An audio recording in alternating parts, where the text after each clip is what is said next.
Uh, Good evening, and thanks for honoring us with your presence. Ladies and gentlemen, members of the state, I have two statements to make this evening. And after each statement, I will give a chance for maybe one question or clarification. Because of time, I have another engagement at 6 p.m., so I must leave here before 6. The first address is my exit address at the end of duty as Cabinet Secretary for Interior and National Administration.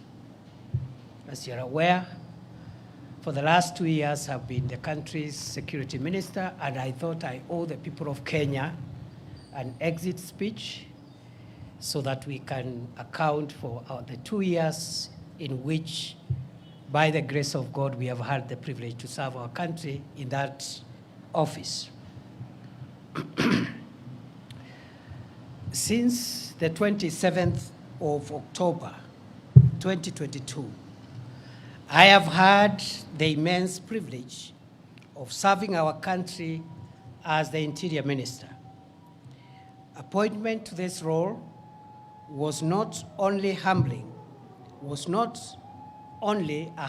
symbol of confidence by President William Ruto, but also it thrust me into a most monumental responsibility of providing leadership to and coordinating the organs of our homeland security. For its unique complement of extensive functional control of Kenya's internal security infrastructure, the Interior Ministry has provided me with a once-in-a-lifetime opportunity to appreciate a little more profoundly the centrality of security to Kenya's primordial quest for inclusive prosperity for all its people. To appreciate the modest strides made in the past 2 years, it is apt to revisit the state of our national security that was prevailing as at August-September 2022 when I took over. I took over this sensitive duty at Harambee House at a time when communities in northeastern Kenya and in Lamu were experiencing frequent and sustained terror attacks. Marauding bandits had run amok over communities in vast parts of the Northern Rift Valley region. Gang crime was at its peak in Nairobi City.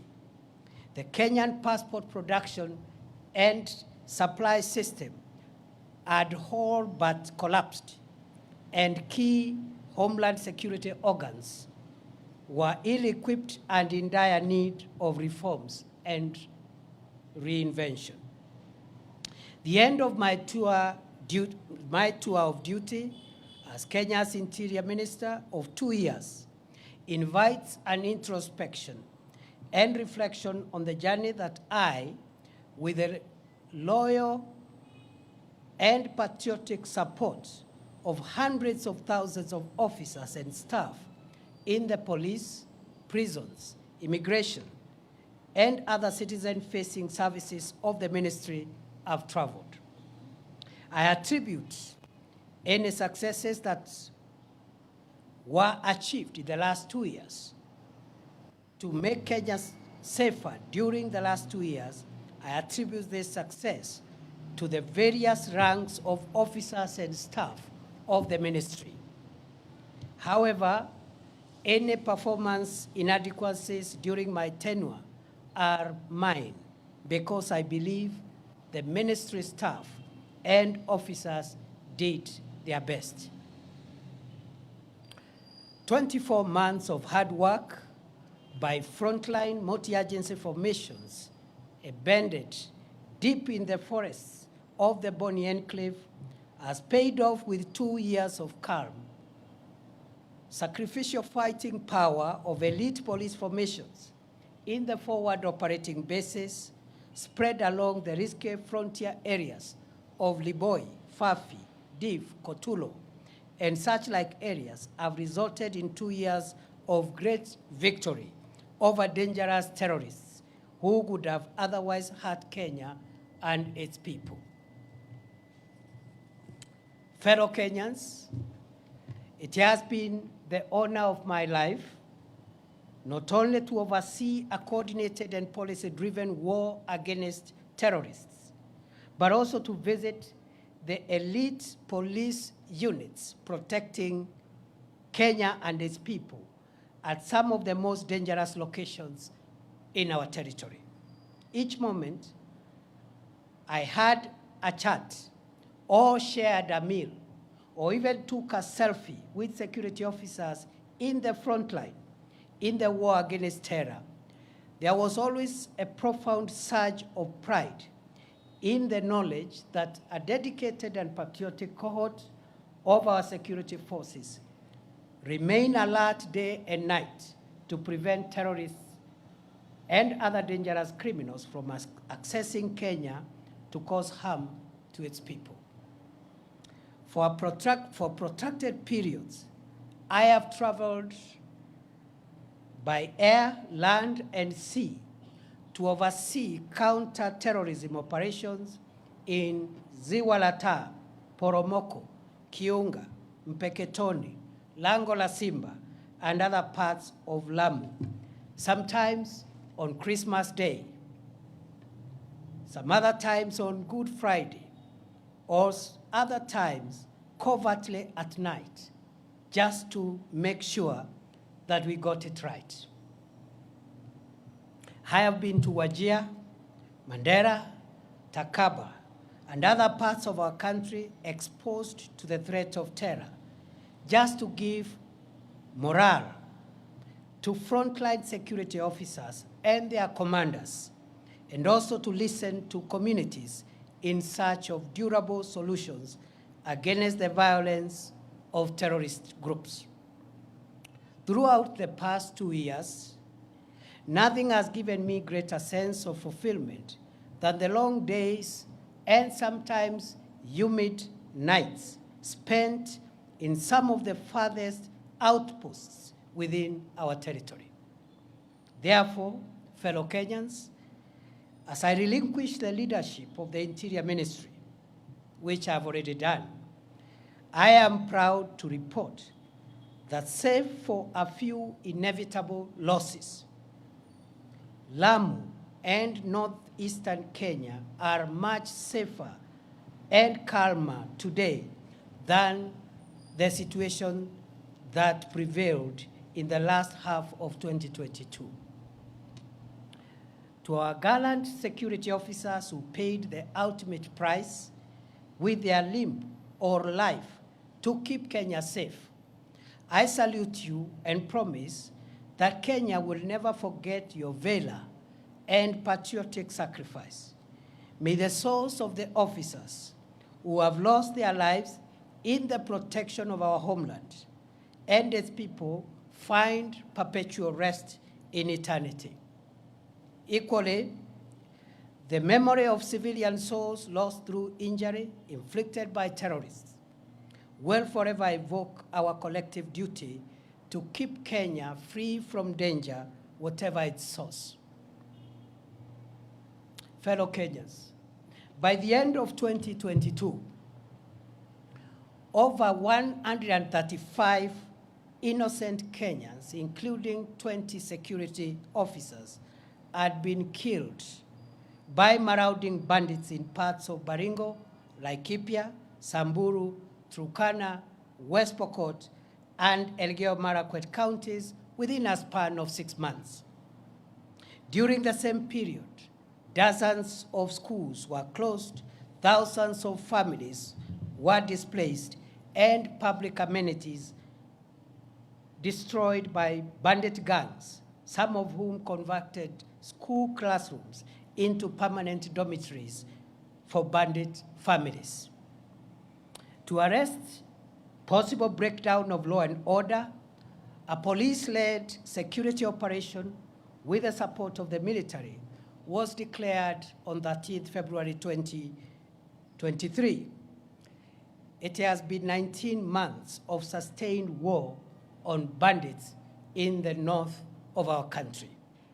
The strategic decision to gazette as disturbed and dangerous, remote and difficult terrain, gorges, escarpments, and caves where bandits retreated to hide after attacking, robbing, and killing innocent civilians proved to be the game changer. Heavily armed bandits were flushed out from these areas in a process that lasted several months.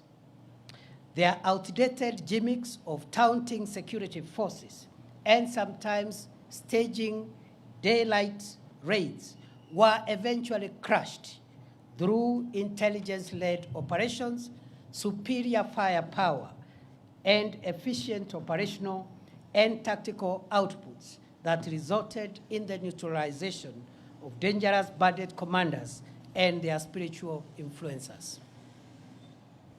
19 months after President Ruto ordered the most consequential security operation against banditry ever to take place in northern Kenya, the infrastructure that had sustained banditry for over 4 decades has been suppressed and dismantled.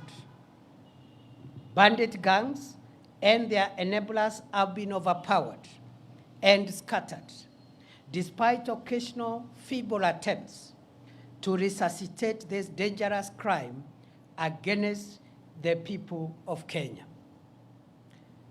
Scores of schools in Baringo, Samburu, Elgeyo Marakwet, Turkana, West Pokot, and Laikipia counties have been reopened. Mokogodo Forest, Sieku Valley, Burat Hills, Korkor, and Arabal Hills, Tandale Valley, Gelecha Valley, Malaso Escarpment, Kurkur, Pura, and other previous bandit hideouts are today pacified. As I relinquish the reins at the Interior Ministry, I am grateful to God, to the commanders and officers of various security agencies, and to the communities for their help as we look forward to sustaining the prevailing peace in these previously bandit-infested areas of our country. I will forever cherish the useful input of communities profoundly represented by the Under the Tree conversations I had with elders and residents at the foot of Arabal Hills in Baringo, the Kolowa Bridge at the intersection of Baringo and Elgeyo Marakwet counties, and in Lokori and Nadapal in Turkana County. I desire to live to see these parts of our country completely free from the terror of bandits and opened up for socio-economic development as Kenya marches into the future. The strides that we have made in the fight against terrorism, banditry, and other organized crimes received a shot in the arm from the Police Equipment Modernization Program, which was initiated in early 2023, following the orders of President Ruto to modernize the operational and tactical equipment of our security agencies. The 37 billion shilling 5-year program is underway, with 7.6 billion shillings already spent to acquire armored personnel carriers, mine-resistant, ambush-protected vehicles, personal protection equipment for the police, as well as sophisticated weaponry to provide enough firepower to protect our nation. Fellow Kenyans, by September 2022, our country's infrastructure for the production and supply of Kenyan passports had completely collapsed owing to the breakdown of printing equipment, huge supplier debts, and chronic corruption cartels that took advantage of the situation to extort money from desperate applicants.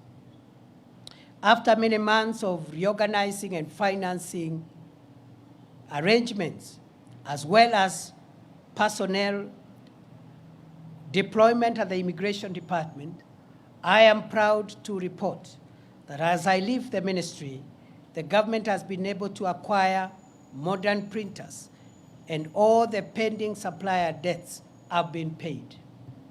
The passport production and delivery waiting period has been reduced from more than 12 months in 2022 to 7 days at present. The backlog of 724,000 passports has been cleared, and the challenge now is to expedite the delivery process to clear the 85,000 uncollected passports that are ready. As I leave the reins of the ministry, I am proud to report that the corruption cartels of staff and members of the public that used to harass passport applicants have been dismantled, and 17 ringleaders, including immigration officers, are facing ongoing criminal prosecution. As I exit, I am convinced beyond doubt that the milestone of reducing the waiting period from the current 7 days to 3 days by the close of this year remain feasible. In the days ahead, we must confront and succeed in reforming the institutions of our national security. At the orders of President Ruto and in compliance with the Kenya Kwanza Manifesto, the process of reimagining and refashioning Kenya's security institutions began in earnest on 21st December 2022, when the Presidential Task Force on Reforms of the National Police Service, the Kenya Prison Service, and the National Youth Service was established. While the work of the task force took longer than expected due to the expansive terms of reference, its final report has already been presented to the President. And one of the last actions I took before I left the ministry was to gazette the National Steering Committee under the leadership of the Principal Secretary for Internal Security, with a mandate to ensure full realization and implementation of the groundbreaking proposals for reforming our police, prisons, and youth services to align them with the dictates of our progressive 2010 Constitution and the vision of underwriting the national ideal of securing Kenya from long-term internal and external security threats. Fellow Kenyans, throughout my tenure in office, I have benefited from direct support and encouragement of President Ruto. I thank him for giving me the privilege to serve my country as the Interior Minister for an uninterrupted 2 years. I am most grateful to the principal secretaries and officers of all ranks within the state departments and other agencies that fall under the Ministry of Interior for great teamwork, support, and encouragement. To our security officers, especially those assigned the sensitive duty of protecting the country from terror, banditry, and other organized crimes, I salute you all for your selfless and patriotic service to our country. I send warm greetings and best wishes to all officers, especially those in far-flung forward operating bases, our officers in the multinational security support mission in Haiti, as well as the ranks of the National Government Administration Officer System, the NGAO system, with whom I have developed close and cordial working relationships during the past 2 years. I pray that my successor will build on the gains we made and will succeed to roll back the emerging reports of mysterious disappearances, abductions, and femicide. Goodbye, and God bless Kenya and protect our dear country, our homeland, the Republic of Kenya. May we remain one nation of one people, united by our emblems, the map, the flag, and the national anthem of Kenya. Thank you.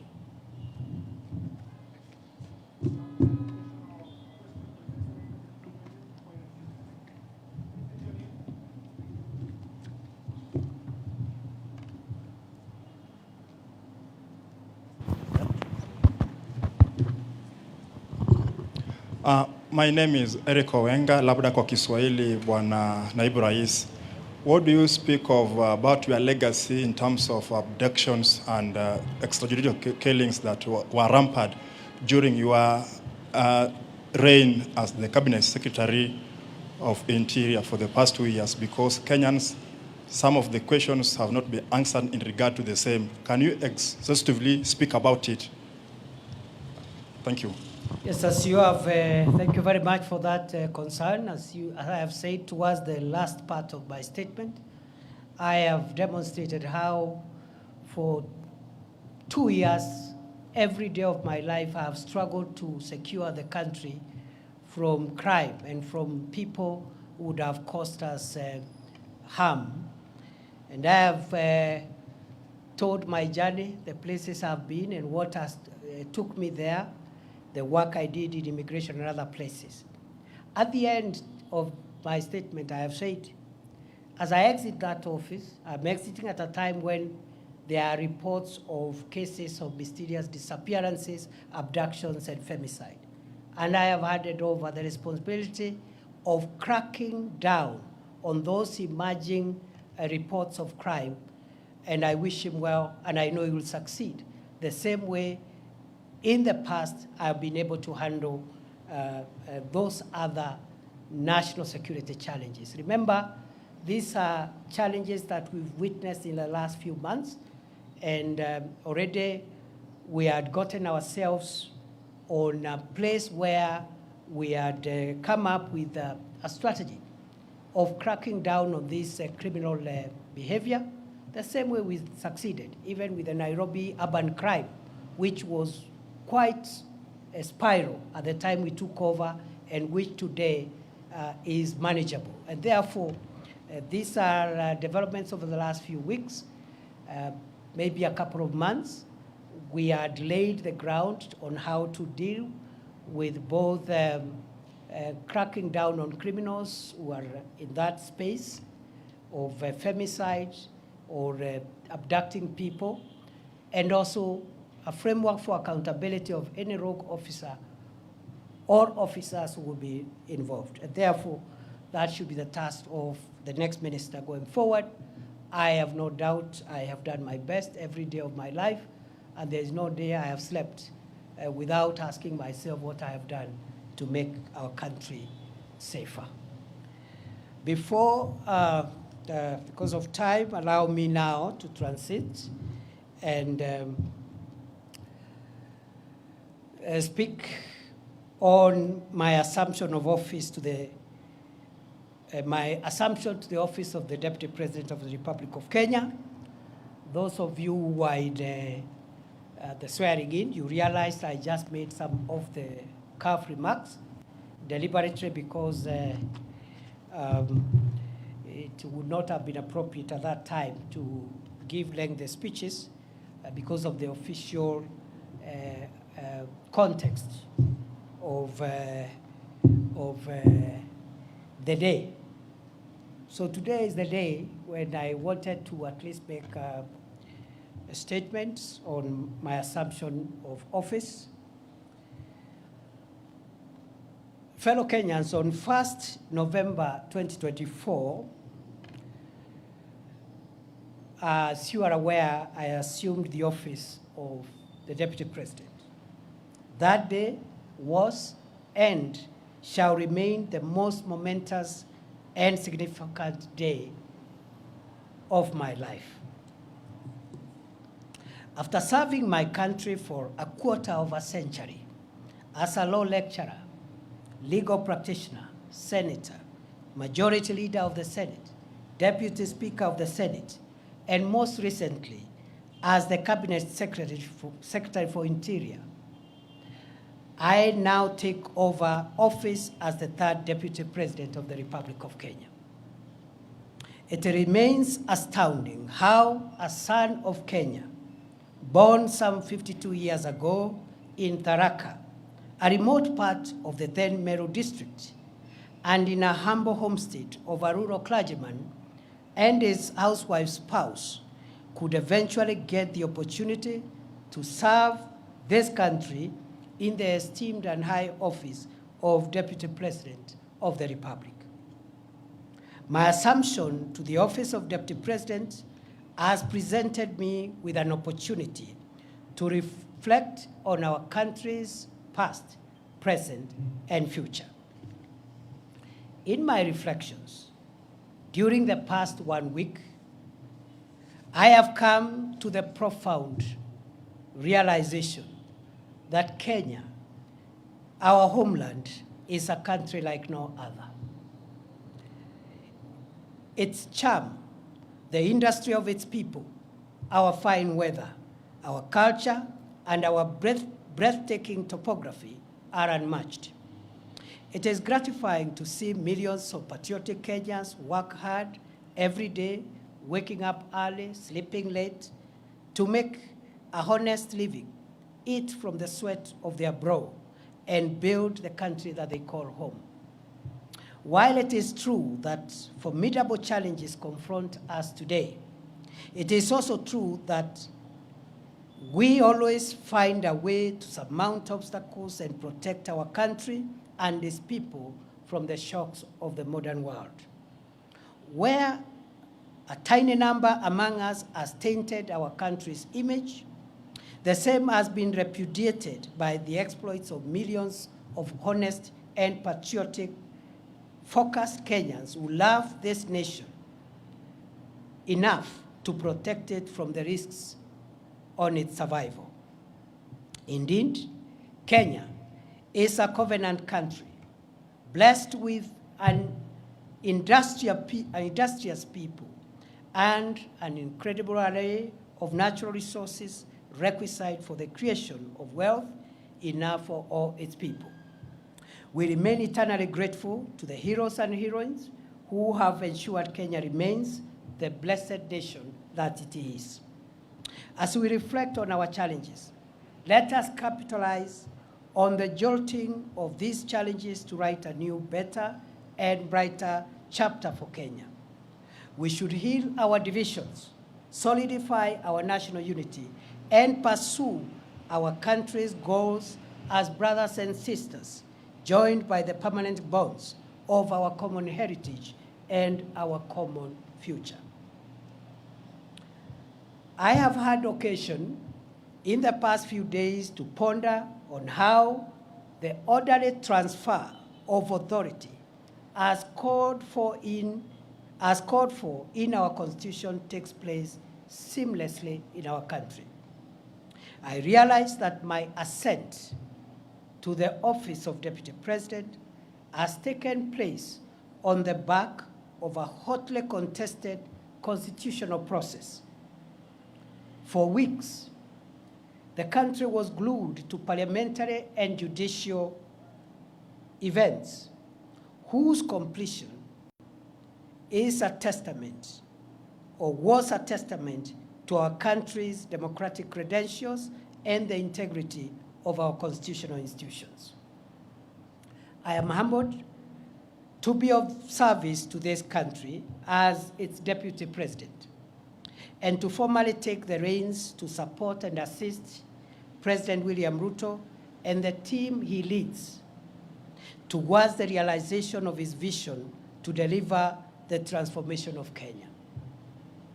It is an honor to serve my country at such a time as this, when Kenya is moving forward and upwards to the heights that our forefathers envisaged when they fought for the establishment of our republic. The founders of our nation and those who fought to make us a free people triumphed over the oppressive chains of colonialism not only because they worked hard for it, but because they remained united.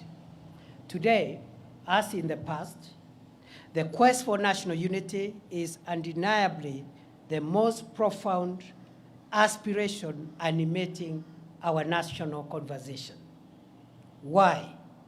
Because we are coming from a rough patch where we had been enthralled in a rather unfortunate conversation about distinction, difference, and division.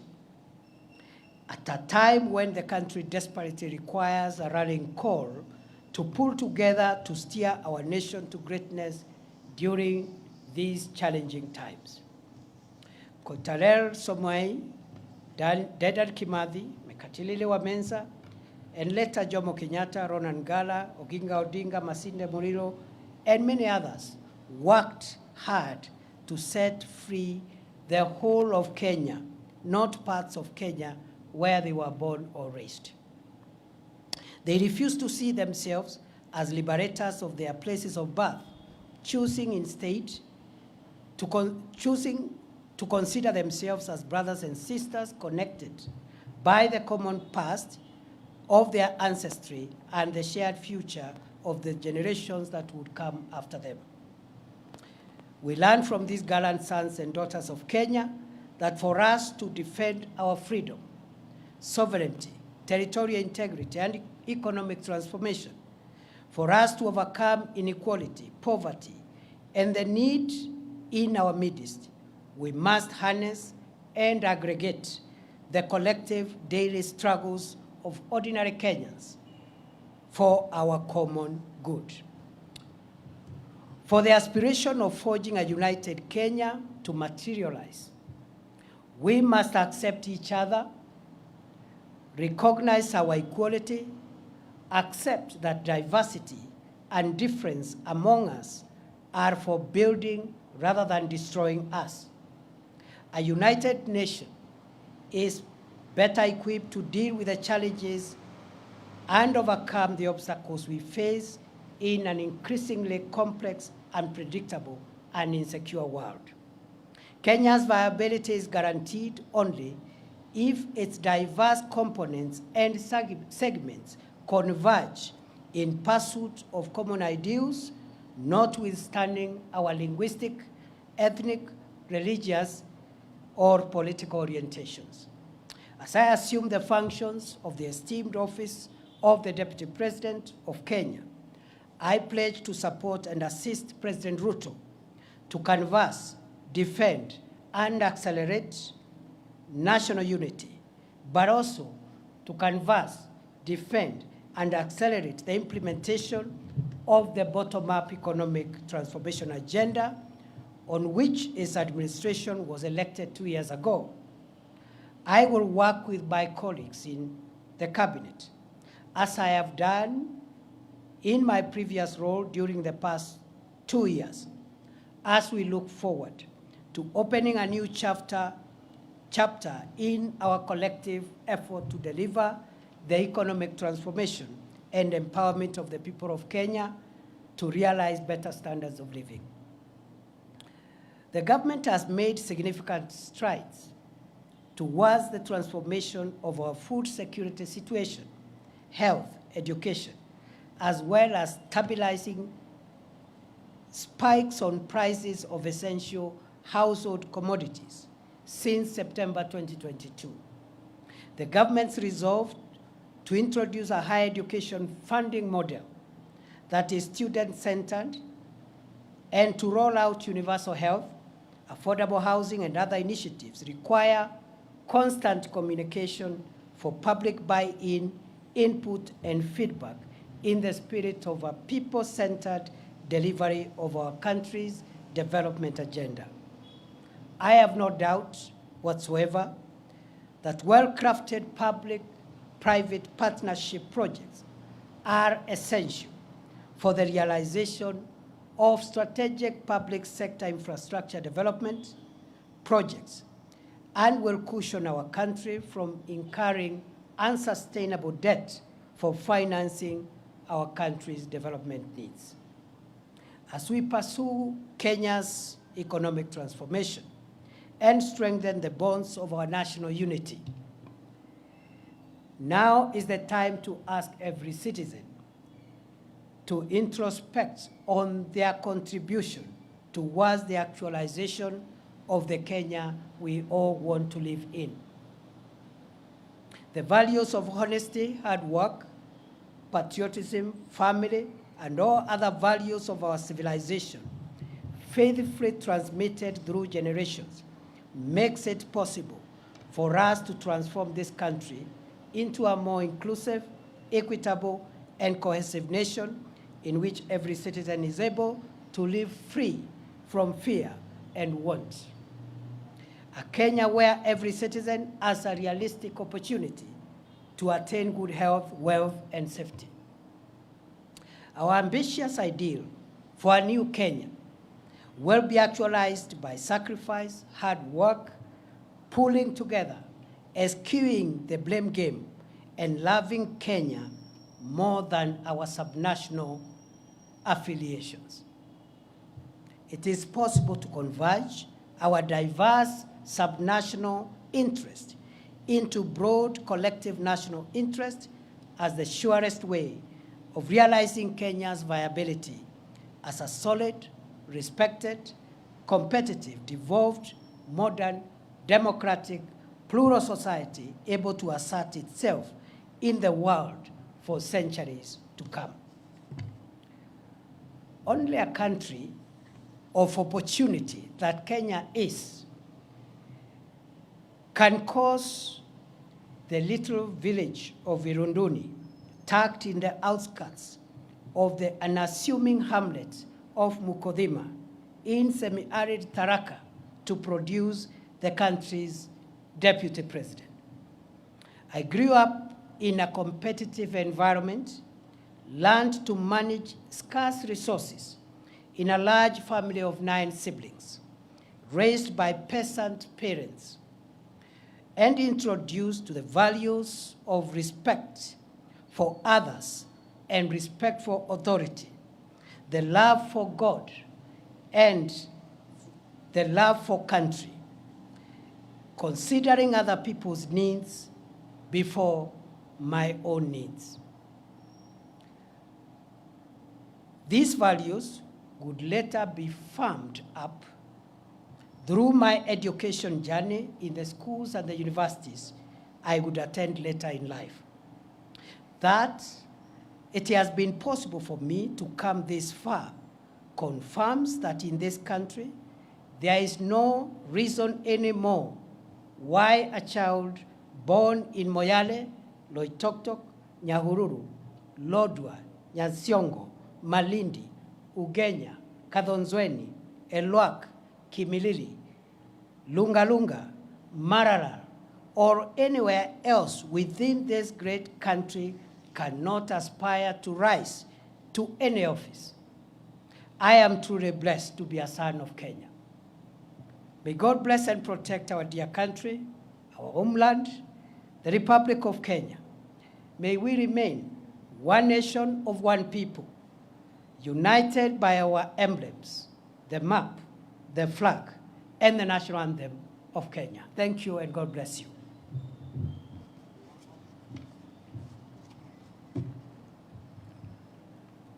I'll take maximum 2, please. Thank you, Excellency. My name is Melita Oletenges for Citizen TV. My question is, you are stepping into this new role at a time when counties have not had a disbursement of funds for about 4 months, and it is causing a cash crunch there. And now that you're going to also be the chair of IBEC, how do you tend to accelerate this and ensure that services in the counties roll as they should be? Kyo? My name is Sydney Chazima. My question goes to what you've mentioned about national interests. And recently, while performing your duties as the Deputy President, you spoke before the judiciary at the 12 years anniversary for the Supreme Court. And you mentioned that there need to be a place where the courts consider the national interest as opposed to the public interest. Someone may misconstrue this as the executive trying to exert its pressure on the courts. What would you make of this? Thank you. Those are very good questions. I would like to respond to them as follows. It is true there is a bit of cash disbursement delay for counties, which is unfortunate. But I think the context for that situation is that this country in the last 2 years have come from a very difficult macroeconomic situation. And it has taken 2 years of hard work under the leadership of President William Ruto to tackle the macroeconomic stability of the country, stabilize the shilling, stabilize essential food prices of essential commodities, including fuel, and so forth and so on. For the first time this month, inflation is at 2.7%, the lowest in 17 years. The last time the inflation was at that level was in 2007, just before the post-election election violence, at the peak of President Kibaki's best economic situation. And therefore, the heavy lifting that the country has had to do is now behind us. We can only do better. I am going to convene as soon as possible a consultative forum under the auspices of IBEC, and I believe the short-term issue around disbursements should be tackled in a more sustainable manner so that we don't just release what is outstanding, but we find mechanisms of ensuring that we don't have similar delays in the days ahead. So that is something that I'm seized of. Just the way we have tackled other issues and economic challenges, we're going to tackle the disbursement to counties promptly, and that is what the Constitution requires, that the national government must ensure that counties receive their funds within the required time. Secondly and lastly, I've been asked to comment about the comments I made at the judges' conference. And at the judges' conference, I said, first and foremost, that conference was not a meeting between the executive and the judiciary. It was a conference for the court to introspect and reflect on how the judiciary has performed, especially the Supreme Court, in shaping the jurisprudence of our country and interpreting our Constitution. And therefore, it was an opportunity to look at the successes, the challenges, what has been done correctly, and what perhaps needs to be relooked. It's in that context that I gave the views from where I sit, based on my legal background. I made the remark that I believe the Supreme Court of Kenya has done a fantastic job in interpreting the Constitution. For 12 years, what the Supreme Court of the Republic of Kenya has done is equivalent to what some Supreme Courts have done in 50 years.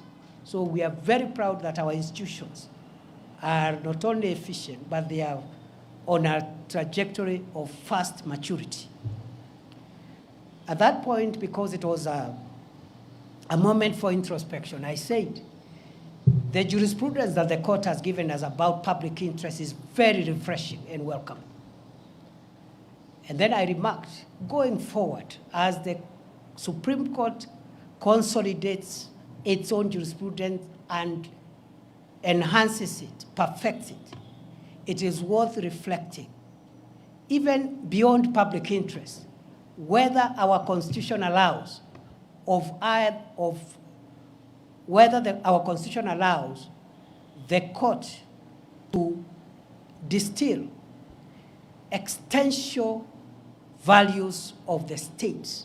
And I told the meeting that those essential values are found in two places.